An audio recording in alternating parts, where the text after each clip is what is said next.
I just found out my wife of 10 years was secretly draining our joint account and funneling over $200, $0 into her sister's shady business, and now she's accusing me of theft to hide her affair with our neighbor. How do I even begin to fight for everything she's tried to destroy? Hello, everyone. Dear listeners, please share your thoughts in the comments section below. And don't forget to like, share, and subscribe. Now, let's begin the video. Using a throwaway for obvious reasons, with certain specifics modified to preserve anonymity. I never thought I'd find myself in a situation like this, but here I am, trying to piece everything together after discovering my wife's biggest secret. It all came crashing down faster than I could have ever imagined, and honestly, I still feel like I'm in some kind of nightmare. One day, everything seemed normal. Well, as normal as it ever was with Lisa. But then, out of nowhere, I stumbled across something that changed everything. A series of bank statements, emails, and a mountain of cash that I didn't even know was missing from our account. Lisa and I have been married for 10 years. We met right out of college, and for the most part I thought we had a good life. She's always been a little bitchy, demanding, and quick to lie, but I loved her, or at least I thought I did.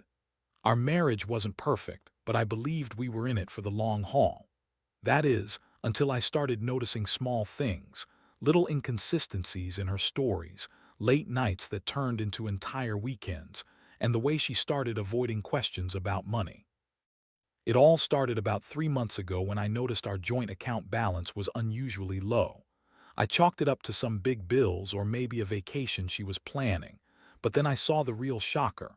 Over $200, $0 had been drained over the past year. That's a quarter of our savings gone. I couldn't believe it. I looked deeper, and that's when I found out she'd been funneling that money into her sister's shady business. Her sister Emily has always been the black sheep, always involved in questionable deals, always trying to make a quick buck. Lisa was helping her secretly, and I had no idea. I confronted her about it one night. I had the bank statements in hand, my voice trembling with a mix of anger and betrayal. I laid everything out on the table, the missing money, her secret transfers, her lies. Her face changed instantly. Her bitchy smirk turned into a defensive glare. She started lying, of course. Said she was just helping her sister out, that it was nothing serious, and that I was overreacting. But I knew better. I saw her face when she thought I wasn't looking. Guilt, panic, the kind of look that tells you someone been caught red-handed. Her reaction was classic Lisa, loud, dismissive, and full of excuses. She accused me of being paranoid, said I was imagining things, that I was crazy for accusing her of theft. She even threw in some fake tears, trying to make me feel guilty for doubting her. But I wasn't buying it. I knew she was lying. I could see right through her bullshit. And then she threw in the biggest bombshell. She accused me of stealing from her, of hiding money, of cheating on her with the neighbor Tom.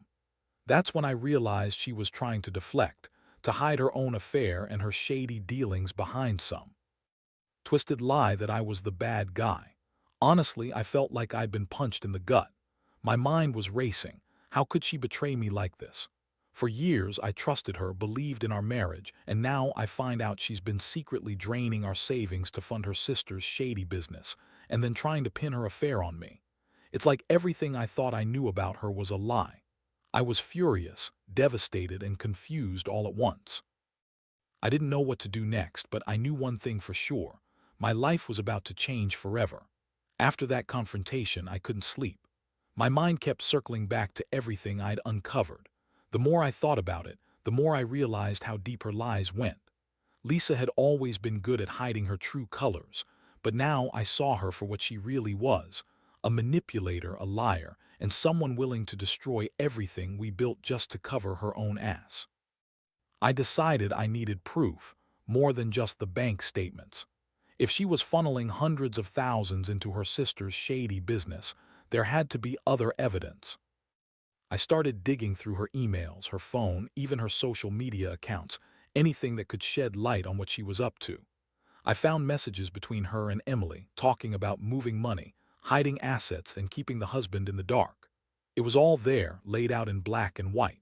One night I followed her when she left the house. I wanted to see who she was really meeting, if it was Tom, as I suspected, or someone else. She went to a small, dingy bar on the outskirts of town. I waited in my car watching her go inside. She spent hours there, laughing with some guy I didn't recognize. When she finally came out, she looked different, more relaxed, more alive.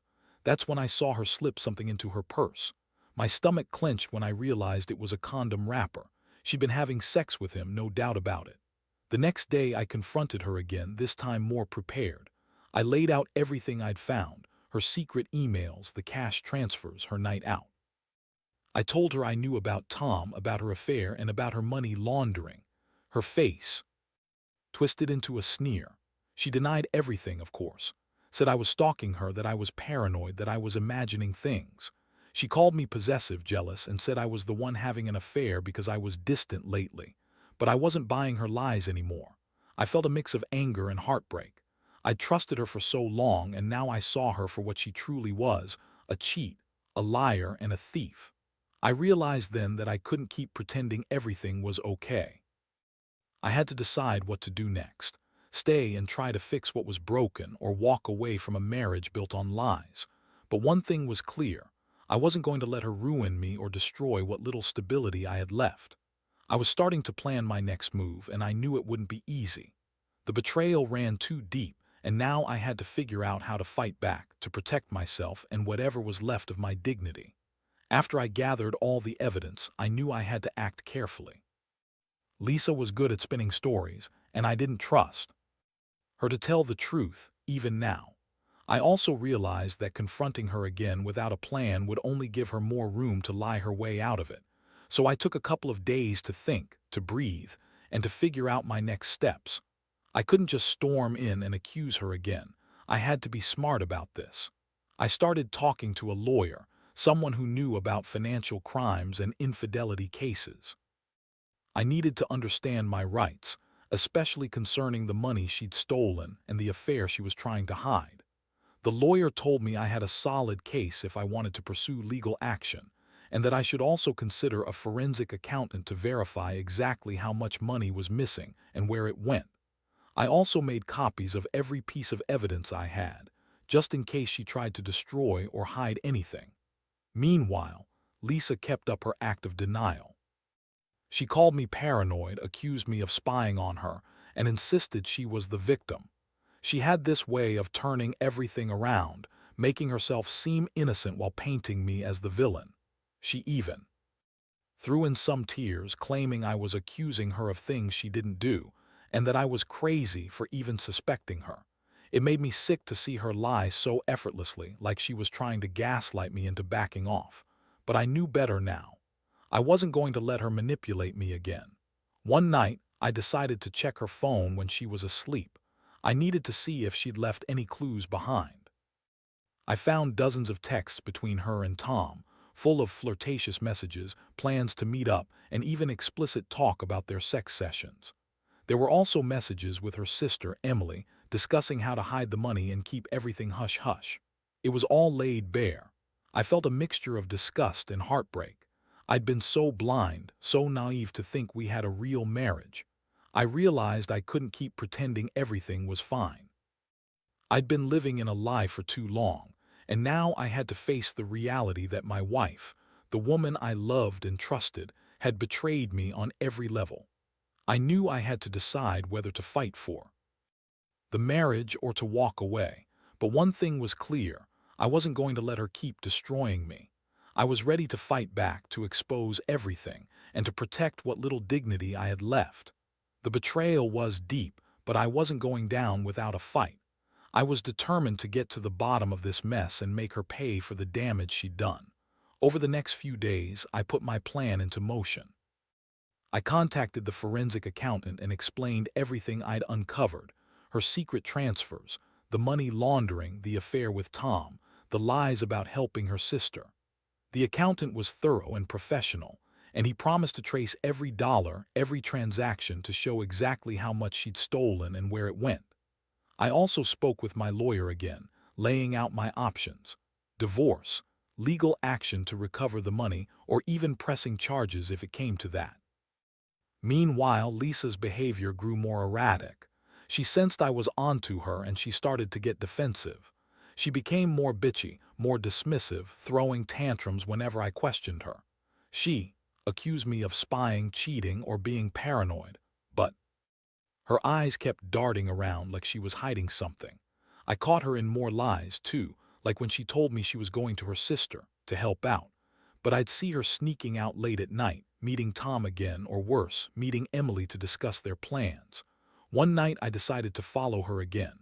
I didn't want to confront her without proof, but I needed to see where she was really going. She parked outside a rundown motel, got out, and went inside. I stayed in my car, watching, feeling my stomach tight with anger.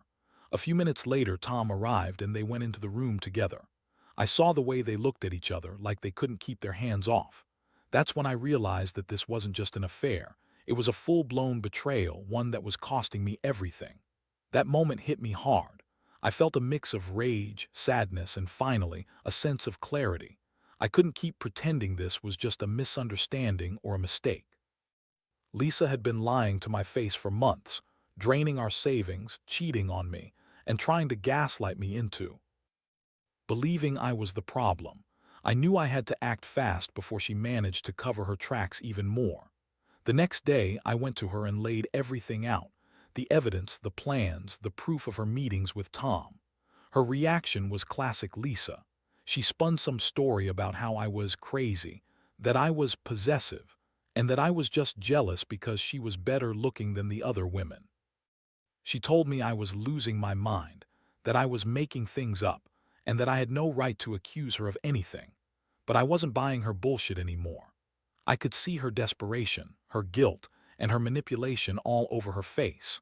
I knew I was getting closer to exposing her completely, and I was ready to do whatever it took to make her pay for what she'd done. The more I uncovered, the clearer it became that Lisa's whole world was built on lies and deception. I felt like an idiot for not seeing it sooner, but now there was no denying it. The money she'd stolen, her affair with Tom, her constant lies, all of it was a web she spun to hide her true self. I decided I couldn't stay silent anymore. I had enough evidence, enough proof to blow this whole thing open, and I was determined to do just that. I called my lawyer again, told him everything I had, and asked what my next move should be. He advised me to prepare for a divorce fast, and to start gathering all financial records, texts, emails, everything that could be used as evidence.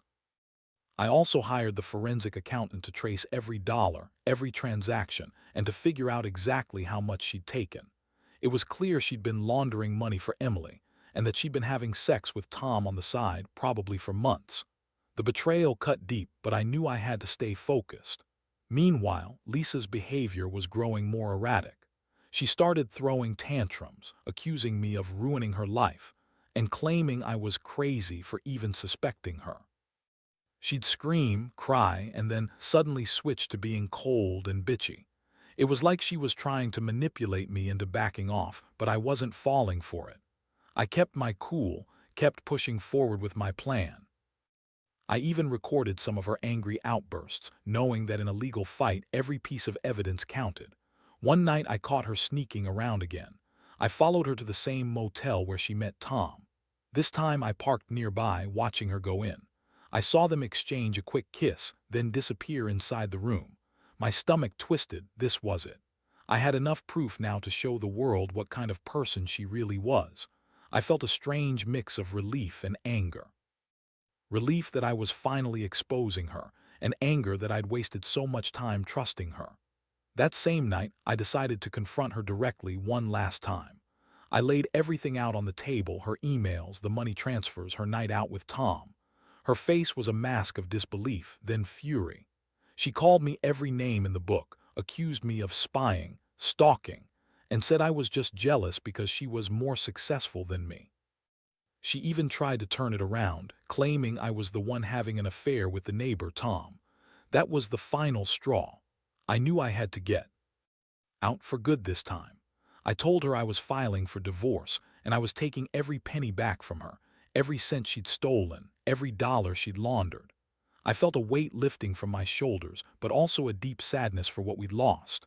I realized that this wasn't just about money or infidelity. It was about trust, respect, and the fact that I'd married someone who was willing to destroy everything for her own selfish gains. Moving forward, I knew I had to rebuild my life without her. I was angry, hurt, but also determined to come out of this stronger. And as I looked at her, screaming and crying, I knew one thing.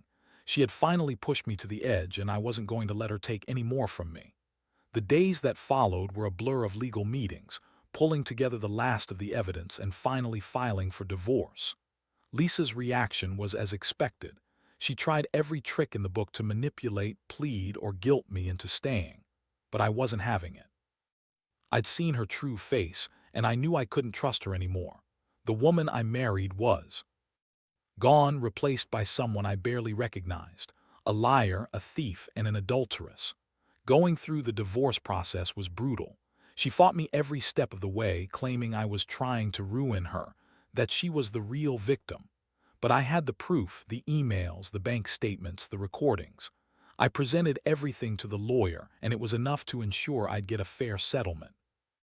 I made sure to recover every dollar she'd stolen, and I hired a private investigator to dig into her dealings with Emily. Turns out, they'd been laundering money for months, and she'd been funneling cash into her sister's shady ventures. That was the final nail in her coffin. In the end, I walked away with more than just my financial losses. I walked away with clarity. My trust had been shattered, but I was finally free from her grip. The emotional toll was immense. I felt betrayed, angry, and broken at times, but I also felt a strange sense of relief. I no longer had to pretend everything was okay, no longer had to live in her web of lies. I realized that sometimes the best thing you can do is cut your losses and start over. Looking back, I learned a lot from this nightmare. Trust is fragile, and when it's broken, it's almost impossible to repair. But I also learned that I'm stronger than I thought, that I can withstand betrayal and come out the other side. I've started rebuilding my life, focusing on myself and learning to trust again, slowly, carefully. To anyone out there dealing with similar betrayal, I'd say this: don't ignore the signs. Confront it early. Get your evidence, and don't be afraid to fight for what's rightfully yours. The pain will fade, but the lessons stay. Sometimes the only way to reclaim your life is to face the truth head-on, even if it hurts. Because in the end, honesty and integrity matter more than anything, and no amount of money or lies can replace your peace of mind.